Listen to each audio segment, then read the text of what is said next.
Let me say this. If this trend continues, we're going to end up in a world where the only videos you're allowed to watch are bubblegum, Skittles, and rainbows, where fluffy puppies and kitties are slipping down the stairs.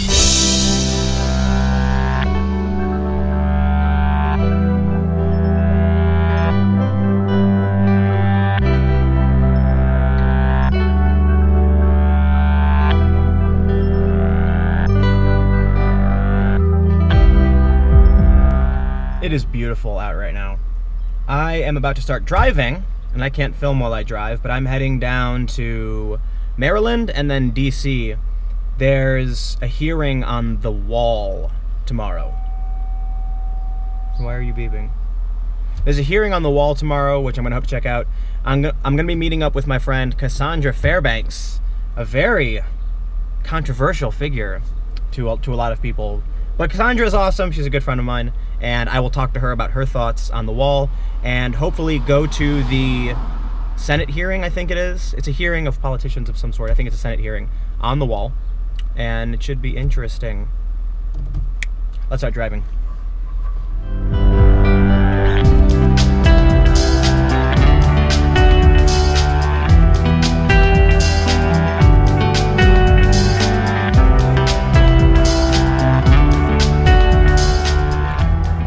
So I'm probably going to stop at my friend's place just outside of Baltimore first.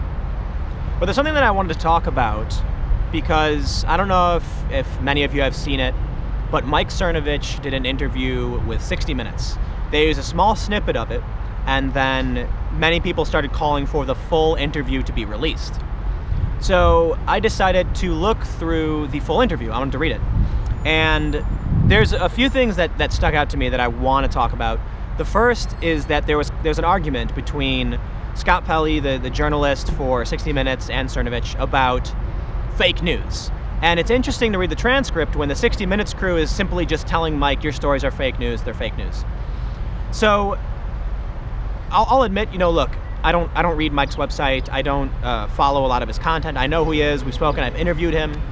And he's retweeted me. I've commented on his stuff, but I don't read his articles. So I'm not addressing his articles specifically, but this interview, I just need to clarify that. They make reference to Hillary Clinton having Parkinson's disease, and 60 Minutes says this is fake news. It's not true. She had pneumonia. Cernovich says, well, an anesthesiologist, a doctor, based on his experience working with people with Parkinson's and understanding the symptoms and being a doctor, believes that she is showing signs. And Cernovich says they had other doctors review his assessment, and some agreed, some didn't. And so they called for an independent medical examination, of which he didn't do. The 60 Minutes crew then went on to say that it's not true because she had pneumonia. So Mike says, how do you know that? And the 60 Minutes crew replies, the campaign told us this. That blew my mind. That you actually have journalists telling the supposed fake news guy that they have confirmed Hillary Clinton's story because Hillary Clinton told her. That's not journalism.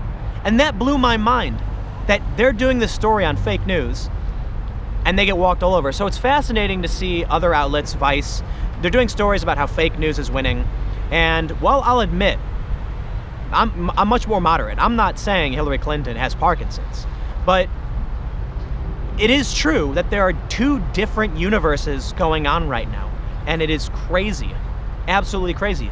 Why is it that 60 Minutes will say, we're going to take Hillary Clinton at her word, and other journalists, similar mainstream journalists, are going to say, we won't take Donald Trump at his word?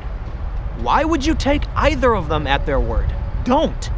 If Donald Trump is the subject of my story, I'm not going to cite him as the bastion of truth. I'll take a statement and then I'll find some evidence to support or prove him wrong. And if it's Hillary Clinton is the story, I will take her statement and I will say the Clinton campaign states that she does not have Parkinson's, she has pneumonia. We spoke with a few different doctors. Here was their assessment. This is crazy to me. But here's the bigger picture, and here's why I'm bringing this up. I noticed that once I started doing daily videos, and I'm talking about some of the biggest news trends right now, which is refugees, nationalism, and these issues. These are not news issues that only right-wing people care about. These are issues that everyone cares about for different reasons. The left supporting refugees and migrants, and the right tending to be more cautious, and many people outright saying no to these refugees. But I noticed that when I started talking about these issues, the suggested channels on my YouTube page instantly became far-right personalities. And so I started looking a little bit into this. I'm wondering why. Why is it that when I start talking about these news issues, YouTube suggests channels that are conservative or far-right? Because I'm not. I'm moderate. I mean, I just did a video about an art gallery that I got criticism for. I did a video about refugees, and it doesn't make them look bad at all, right? So I've acknowledged in some videos we learn that there is crime from many refugees and migrants. I learned in some videos that there are some great refugees and migrants that are really skilled and talented. It is what it is. But why is it then that YouTube is suggesting my channel or suggesting far-right channels to people who watch my channel? My conclusion, or I should say my hypothesis right now, is that based on my analytics, I have found that liberals do not search for this kind of news. Conservatives do. Now, I don't know why, but I will say that there's a mainstream narrative and an alternative narrative, and this is why I was talking about the Cernovich thing.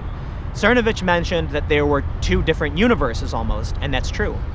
When the large mainstream news organizations outright say, don't trust Donald Trump, but we do trust Hillary Clinton, you are pushing people away. And they're gonna start searching online for specific kinds of content. They're gonna find an alternative narrative, an inverted narrative almost, the other side of the story. Unfortunately, I did another experiment. With the demonetization fiasco, where many videos are being demonetized, I'm also an advertiser on YouTube. I have an AdWords account, I have money in it, and I do promote, so I have a channel trailer that I promote sometimes. I don't spend a lot of money on it because it's not too effective, but I like to experiment to see what works. So I took one of my news videos, one of my lighter stories, no violence, no destruction, no terrorism, no sexual assault, none of that, simply exploring migrant issues. And I put $20 behind it, and YouTube disapproved it. YouTube did not want my news video running as an advertisement. So let me explain. One strategy for promoting a channel is to take a piece of that content from that channel and run that as like a preview, as a trailer to appear on similar channels. My videos about the refugee crisis were not allowed to run as ads. So not only is YouTube blocking my videos from displaying ads and me making money, but they also won't accept my money on these news videos as well, for probably the same reason that they don't want my videos appearing on other brand content that could offend that channel. This says to me that mainstream culture, whether left or right, does not want news. They don't. This is a problem. If I can't promote my channel and I can't monetize my channel, the incentive for anyone to do news will eventually become zero. None. Why do it? You know, I know full well that if I started making skate videos where I traveled around playing with dogs and doing kickflips, I'd make way more money. I don't want to do that. I want to cover news. I want to talk about stories that are important. But we're learning time and time again that is not the case. And with the latest fiasco, I guess, in the YouTube ad world, it's showing me that, look, there's probably not a solution. YouTube's almost disallowing this content. In fact, some videos have been outright removed. Not mine, but we hear these stories that some people will make a video and it'll get pulled. Let me say this, if this trend continues, we're gonna end up in a world where the only videos you're allowed to watch are bubblegum, Skittles, and rainbows, where fluffy puppies and kitties are slipping down the stairs. We're pushing ourselves, or the system is being pushed, into a world where news is not welcome, because news makes people feel bad. Well, I'll tell you what, sometimes news sucks, and if you got a problem with it, go take your Prozac, but that's not gonna change the fact that these things are actually happening. I'm gonna get back on the road.